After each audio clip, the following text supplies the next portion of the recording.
Imagine waking to find darkness swallowing the morning sun. On May 19, 1780, New Englanders faced their worst fear. Judgment Day had arrived as daylight vanished without explanation. An unprecedented phenomenon that terrified thousands, drove many to prayer, and bewildered scientists for centuries. This is the true story of America's most mysterious dark day. Dawn broke on May 19, 1780, like any other spring morning across New England. Farmers tended fields, merchants opened shops, and the Massachusetts legislature gathered in session. None suspected this ordinary Friday would be seared into history. Around 10 a.m., an unsettling change swept across the sky. The sun, which had risen copper-colored and dim, began to fade behind an advancing wall of strange, yellow-tinged clouds. Within an hour, darkness fell so completely that indoor activities ceased. Candles were lit in homes and public buildings as an unnatural night descended at midday.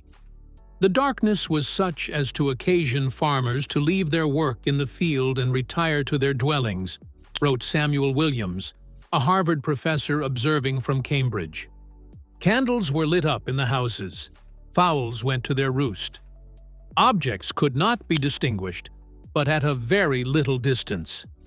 This wasn't a brief eclipse or passing storm.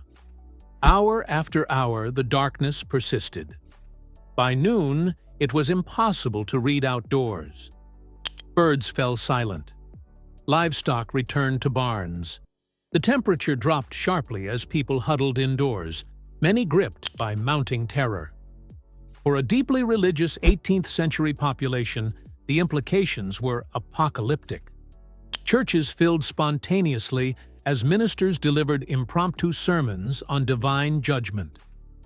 In the Connecticut Council chamber, Abraham Davenport famously refused adjournment, declaring, "I am against an adjournment. The day of judgment is either approaching or it is not.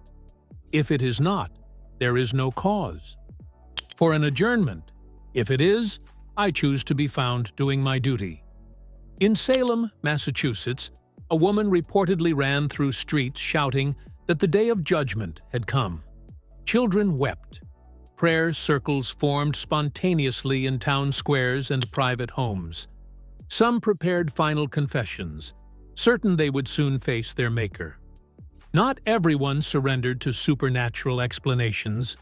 Dr. Samuel Tenney in Exeter, New Hampshire, attempted scientific observation, noting the darkness was most gross in the northeastern states. In Rhode Island and Massachusetts, it was so great that persons were unable to read common print, or tell the time by watches, or to dine, or transact ordinary business without additional light. The darkness intensified throughout the afternoon. By 2 p.m., it was nearly as dark as midnight. Those brave enough to venture outdoors reported a sulfurous smell and peculiar quality to the air. Some described ash or soot falling from the sky, collecting in pools and rivers with a strange iridescent sheen. As night fell around 8 p.m., the darkness became absolute and otherworldly. The moon, which had risen full, appeared blood-red through the haze, further confirming biblical prophecies for many observers. Stars were entirely obscured. Poet Whittier later captured the scene. Over the fresh earth and the heaven of noon, a horror of great darkness, like the night in day of which the Norland sagas tell, the twilight of the gods. What made this night uniquely terrifying was not just the preceding dark day, but how the darkness itself seemed to possess substance. Those who held lanterns outdoors reported that light couldn't penetrate more than a few feet, as if the darkness itself was a tangible thing. Thick, oppressive, and consuming. By morning, the phenomenon had largely passed. Dawn arrived late and dim on May 20th, but the sun eventually broke through. New England had survived its dark day, but the mystery remained. What cosmic or terrestrial force had turned day to night? In the immediate aftermath, theories abounded. Some blamed volcanic eruptions, though none were known to have occurred nearby. Others suggested massive forest fires, unusual fog, or astronomical events. The religious explanation, divine warning, remained powerful for many. Benjamin Franklin, then in Paris, hypothesized correctly when evidence eventually reached him. Studying similar phenomena, he connected the darkness to massive forest fires, but without modern meteorological understanding, the full explanation remained elusive. Modern science has largely solved the mystery. Extensive forest fires in what is now Ontario and Quebec created a perfect storm of atmospheric conditions. The spring of 1780 had been unusually dry across northeastern North America. Historical records and tree ring analysis confirm massive wildfires consumed hundreds of thousands of acres of Canadian wilderness. The smoke particles, carried south by prevailing winds, combined with dense fog and low-hanging clouds to create a thick atmospheric filter that blocked nearly all sunlight.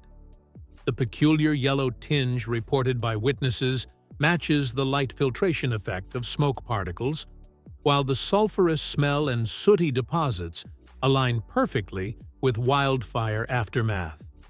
What makes the 1780 dark day historically significant isn't just the physical phenomenon, but how it reveals the American mindset during a pivotal historical moment. The Revolutionary War was raging. British forces occupied New York City, while Washington's army endured its fourth year of conflict. Against this backdrop of political revolution, the dark day seemed to many a divine commentary on human affairs. The dark day entered American folklore immediately. It appears in diaries, town records, personal correspondence, and scientific observations across New England. The Connecticut legislature's proceedings note simply, "A solemn gloom of unusual darkness before 10 o'clock. A still, dark night at 12 o'clock at noon." Religious leaders like Timothy Dwight of Yale interpreted it as divine communication. Poets referenced it for generations. Whittier's Abraham Davenport commemorated the Connecticut councilman's stoic response. The Shakers, a religious movement, considered the dark day a significant sign that influenced their early development. For modern scientists, the 1780 dark day provides valuable historical data on climate patterns, forest fire behavior, and atmospheric science. The detailed observations made by the 18th century witnesses help calibrate understanding of how airborne particles affect sunlight and weather. Knowledge increasingly relevant in our era of climate change. Perhaps most compelling is how this phenomenon tested human nature. Some communities reported widespread panic. Others described calm cooperation. Churches filled, but so did taverns. The darkness revealed character, from Davenport's steadfast duty to the doomsayers running through streets. The dark day reminds us that what seems apocalyptic may have natural explanation. Yet natural explanations don't diminish the profound human experience of confronting the unknown. In those hours of darkness, New Englanders faced their deepest fears without modern scientific reassurance. When dawn finally broke on May 20th, 1780, New England had changed. Those who lived through the dark day carried its memory forever, a shared experience of confronting cosmic mystery. They had faced what seemed like the end of the world, only to emerge into light once more. The day the sun went dark stands as a reminder of our vulnerability to natural forces and our remarkable resilience in the face of the unknown. When darkness falls, whether literal or metaphorical, humanity has always found ways to kindle light, seek understanding, and await the return of dawn. What would you do if darkness fell at noon? How would our modern world react to such a phenomenon? If you found this historical mystery fascinating, hit that subscribe button to journey through more forgotten moments that shaped our world. Like this video to help others discover this incredible story. Drop a comment with which historical mystery you want us to explore next. Was it solar eclipses, volcanic winters, or strange weather phenomena that brought us to the brink? Until next time, remember that even in our technological age, nature still holds secrets that can plunge us into darkness and illuminate our understanding.